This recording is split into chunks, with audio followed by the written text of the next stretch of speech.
స్వామి శ్రీ వాసుదేవానంద స్వామి వారు ప్రస్తుత జగద్గురు శంకరాచార్య స్వామి శ్రీ వాసుదేవానంద స్వామి జ్యోతిర్మఠ్ పీఠాధీశ్వరు వారు శ్రీ రామజన్మభూమి తీర్థక్షేత్ర ట్రస్టీ వారు అన్య ట్రస్టీ మెంబర్స్తో పాటు వారు కూడా ఉన్నారు. వారి పాత్ర ఈ అయోధ్య రామజన్మభూమి సంఘటన పోరాటం ఇవన్నీ వారు పర్సనల్గా చూసిన వారు, దాంట్లో పాల్గొన్నవారు మొదటి నుంచి. ఇప్పుడు వారు వృద్ధావస్థలో ఉన్నారు, కానీ వారి వయసులో మొదటి నుంచి ధర్మ ప్రచారానికి వాడవాడకపోయి మన హిందూ సనాతన వైదిక ధర్మాన్ని కాపాడేందుకు నార్త్ ఈస్ట్ ఈ ప్రాంతాల్లో అంతా విదేశీయుల వలన వచ్చిన కన్వర్షన్స్ని ఆపి అక్కడంతా ధర్మ ప్రచారం పామరుల వరకు మన ధర్మాన్ని, సనాతన వైదిక ధర్మాన్ని తీసుకువెళ్ళే వారి పాత్ర ఎంతో ఉంది. ఈ అయోధ్య రామ జన్మభూమి ఇష్యూ మొదటి నుంచి ఉన్నప్పుడు వారు అశోక్ సింఘాల్ ఇలాంటి వాళ్ళందరూ వీరు కూడా అందరూ ఒక కలిసికట్టుగా ఉన్న ఇతరుల శంకరాచార్య స్వాములు అందరితో కలిసికట్టుగా వీరు ఈ యొక్క ఉద్యమాన్ని ముందుకుండి వీరు కూడా కీ రోల్ ప్లే చేశారు. ఇప్పుడు ఆ అయోధ్య రామ జన్మభూమి కోసం ఎంతోమంది జీవితాలు త్యాగం చేశారు, కానీ రాముల వారు గుడి కట్టేటప్పటికి ఆ త్యాగ ఫలితమైన దేవాలయం స్వామి దర్శనం చూసుకోలేకపోయారు. ఎందుకంటే ఆ కాలంలో ఉన్నవాళ్ళు ఈ కాలంలో లేరు. కానీ మన అదృష్టం, భాగ్యం ఏమంటే ఆ పోరాటం స్టార్ట్ అయినప్పటి నుంచి ఈ రోజు వరకు అది ప్రతిష్ట కూడా చూసే భాగ్యము వారికి ఇంకా ఎంతోమందికి దొరికింది. ఇప్పుడు ఆ రామజన్మభూమి ప్రతిష్టలో కూడా వీరు భాగం ఉన్నారు. మీరు ఆ రామ జన్మభూమి ప్రతిష్ట కార్యక్రమం వీడియో చూసినట్టయితే కనుక దాంట్లో వారు వృద్ధావస్థ కాబట్టి వీల్చైర్లో వెనుకకున్నారు. కానీ గౌరవ ప్రధానమంత్రి నరేంద్ర మోడీ గారు, మరి మన ఆర్ఎస్ఎస్ ముఖ్య సచివ మోహన్ భాగవత్ జీ గారు వారు కూడా వచ్చారు. వారికి వీరి చేతి మీదనే ఆ ప్రతిష్ట అయినాక వారికి ఒక అప్రిసియేషన్గా, వారికి ఆశీర్వచనంగా ఈ జగద్గురువులు వాళ్ళిద్దరికీ ఒక రింగ్ వేయటం జరిగింది. అది వీడియోలో తెలుసా.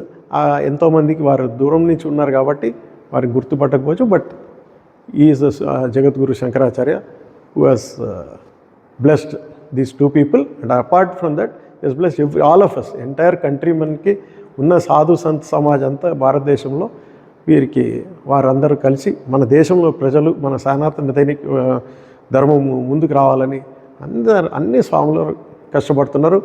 వీరి యొక్క రోల్ ఏమంటే వీరు సహజంగా ఉంటారు. నా అనుభవంలో వారితో నేను చూశాను. సహజంగా అందరూ ఎవరు పిలిస్తే ఒక భేదభావం లేకుండా ఎవరైనా సహజంగా వారి దగ్గర పోయి అప్రోచ్ చేసి వారి దగ్గర ఆశీస్సులు పొంది వారితో పాటు దీక్ష తీసుకుంటూ ధర్మ కార్యాల్లో వారు మార్గదర్శనంలో నడుస్తున్నారు. ఇప్పుడు అలాంటి సహజంగా ఉండబట్టికే ఎక్కడ ప్రయాగరాజ్, ఎక్కడ ఆంధ్రప్రదేశ్లో ఉన్న పిప్పర్ల గ్రామం, చిన్న గ్రామం అది.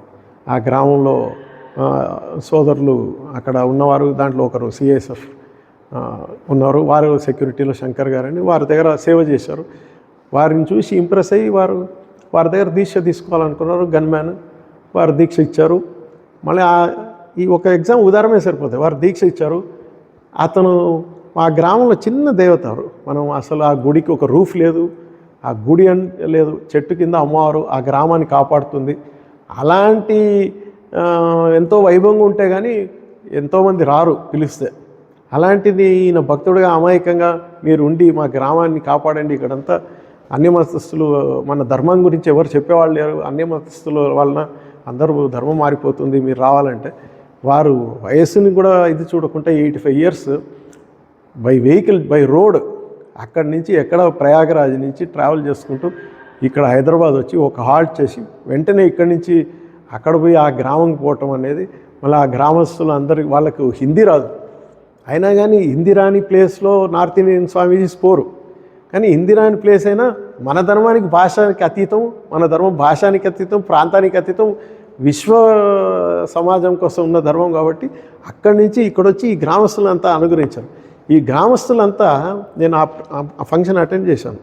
ఈ గ్రామస్తులందరికీ అంతా హిమాలయ నుంచి స్వామీజీ మా కోసం ఈ గ్రామంకి వచ్చారని అది ఒక పెద్ద ఇంపాక్ట్ అయ్యి మాకోసం ఇంత పెద్ద జగద్గురు శంకరాచార్య వాళ్ళు వచ్చారంటే దానికి శంకరాచార్య పరంపర ఏమి చెప్పడం జరిగింది. శంకరాచార్య పరంపరని అందరూ మర్చిపోయారు.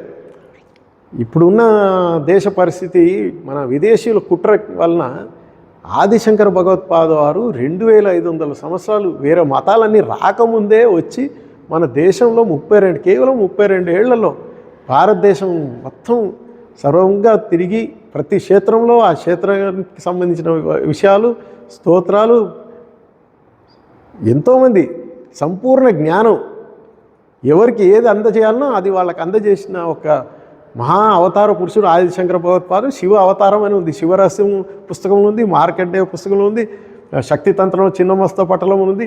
ఇట్లాంటి ఒక ఈశ్వరుడు అవతారం తీసుకొచ్చి 4 పీఠాలు పెట్టి వారికి స్వయంతంగా ఒక కంచిపీఠంలో వారు ఉంటారని అది కూడా క్లియర్గా శక్తితంత్రం ఉంది.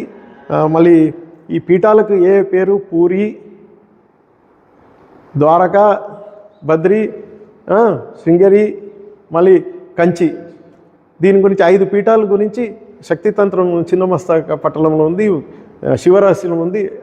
5 లింగాలు, 5 లింగాల్లో ఒక్కొక్కరికి ఒక్కొక్క శివలింగం ఇచ్చి చంద్రమౌళీశ్వర పూజ ఈ రోజు వరకు నడుస్తుంది. అంటే అది అట్లా దీన్ని we cannot compare this with any other ఇదనమాట. అలా మార్పులు ఒక్కొక్క యుగంలో ఒక్కొక్క టైంలో అవసరమైనప్పుడు ఒక్కొక్కరు ఆచార్యులు వస్తున్నారు, ధర్మ ప్రచారం చేస్తున్నారు. అందరికీ మనం గౌరవించాలి, కానీ మన మూలం మనం మర్చిపోవద్దు.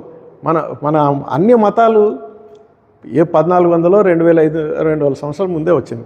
కానీ మన యుగాల నుంచి మనకు డేటా ఈ టైంలో ఈ మన కలియుగం ఇంత ఉంటుంది, సత్యయుగం ఇలా ఉంటుంది, ఇంత పర్ఫెక్ట్, మనకు రేపు వర్షం ఎలా పడుతుంది, పంచాంగం నుంచి ప్రతిదీ మన దగ్గర ఉంది.